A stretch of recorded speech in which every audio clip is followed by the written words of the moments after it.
It's election night, one of the biggest news events that we cover at the New York Times. I'm Louise Story, here to take you along for what promises to be a fascinating night. Dozens of my colleagues from the New York Times will join us along the way, including Michael Barbaro, one of our lead reporters who has covered this election. Hey, Michael. Hey, everyone. So, how do you feel? I mean, it's epic and the election's almost over. I feel totally depleted, and yet I feel excited and kind of grateful for the chance to cover this campaign, which has been historic. And I've been doing it for 2 years, you know that, Louise. Mm-hmm. And in those 2 years, I've covered so many Republican candidates, I can almost lose count of them. I was covering Chris Christie, and then he dropped out. Then I was covering Jeb Bush, then he dropped out. Then I was covering Marco Rubio, he dropped out. Now I cover Donald Trump. And tonight, we're going to be finding out whether that guy's president of the United States. So, you're here for the live stream. I'm here, lots of our colleagues, but you know who else is here? All of America. Our audience. He seems to be in a pretty gloomy mood, but they are still insisting that he's, that there's a possibility that he would win. Well, that's because he'd rather have a puppet as president of the United States. No puppet. And it's pretty clear. You're the puppet. It's pretty clear you won't admit No, you're that the the puppet. Russians have engaged in cyber attacks against the United States of America.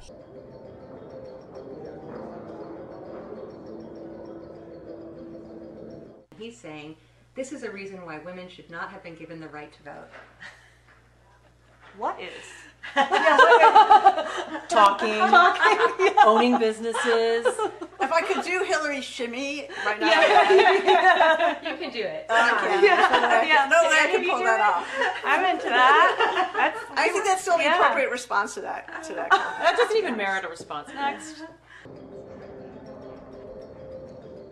What I have heard from organizers is that even if she wins, even if she defeats Donald Trump tonight, they've said that they're going to really organize and hold her feet to the fire and force her to remember the promises that she made to the progressive Democrats and really hold those policies accountable.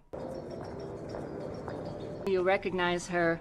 She's got her classic headband on, kind of the third row near the left-hand side. And I would say that, we were only 12 years old, but I think at that age, I did begin to realize how sincere she was about helping other people. We are piling up balloons over time to represent the Electoral College votes. And so each of these boxes we have has 27 balloons. And when one of the candidates uses up 10 boxes of our balloons, they win because it takes 270 Electoral College votes.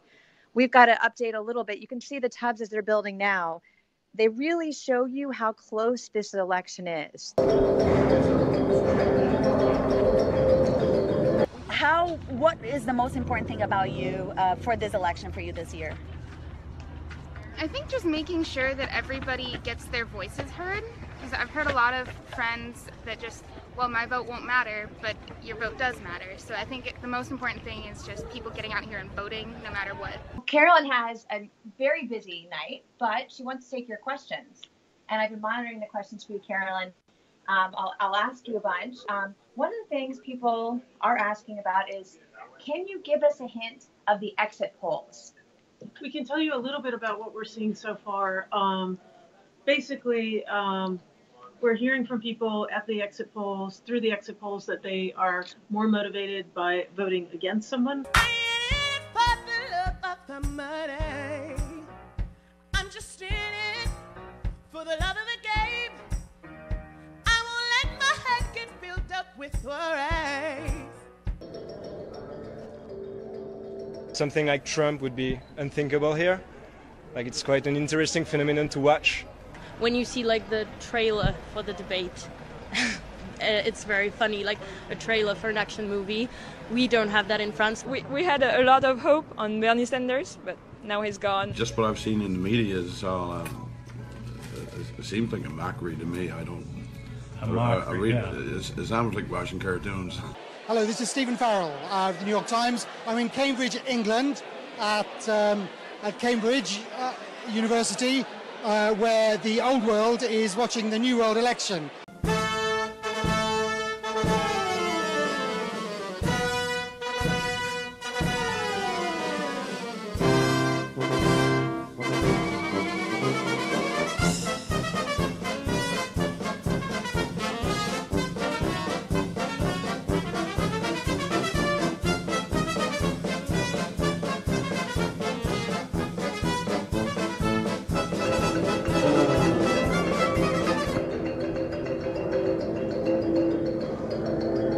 I think this was our election. I think that this was an election that defied the news media that relies only on quick opinion. This was the election that defied the news media that sort of didn't go deep and report. And I think this was the election that most required a certain amount of digging that a small handful of news organizations are set up to do. I think this was in that sense, this election was a revelation. I'm normally based in Cairo. I came here in order to report on the elections from the perspective of a foreign correspondent. And when I got here, one of the first things I did was to go to the Republican convention in Cleveland. And I went by train from New York. On the way, I was sitting beside Danny. And Danny is a Republican organizer. He's been helping run the campaign for Donald Trump in this part of New York. And I wanted to speak to him to find out a little bit about what it's been like to campaign for Donald Trump in his home city, and particularly in these areas in Brooklyn. Well, working for Trump hasn't been hard at all, because the voters in South Brooklyn are all for Donald Trump. I never envisioned myself ever voting for someone other than a Republican nominee, but I have principles that are really important to me. Donald Trump's dropped the ball, and I don't think that he's played the game as hard as any other Republican nominee would. So yeah, I think my opinion has absolutely changed with Donald Trump, and I wish that we would have made a different decision in Cleveland. You can hear some cheers as more and more states are being called. Everyone is anxiously awaiting to hear what's going to happen with Florida.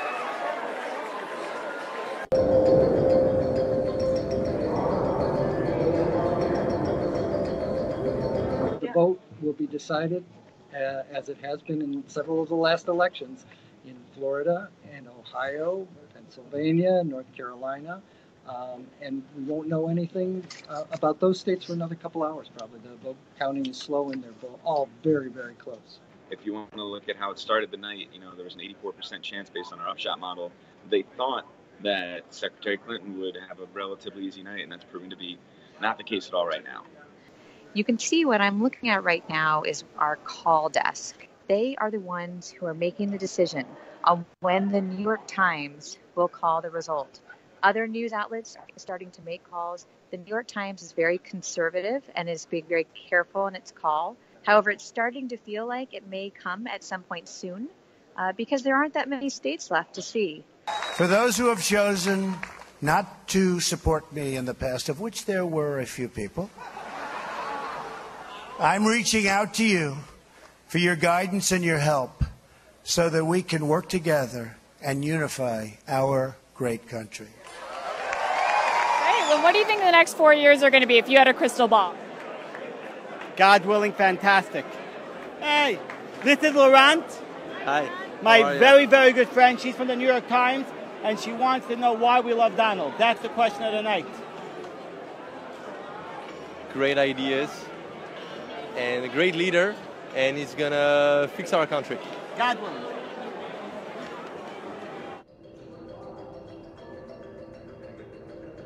So you're going to see a sense of being left out. So if you have African Americans voting by 89% for Clinton, and Hispanic Americans voting for by 67%, and women voting for, you've got this incredible divide. It's not just a partisan divide.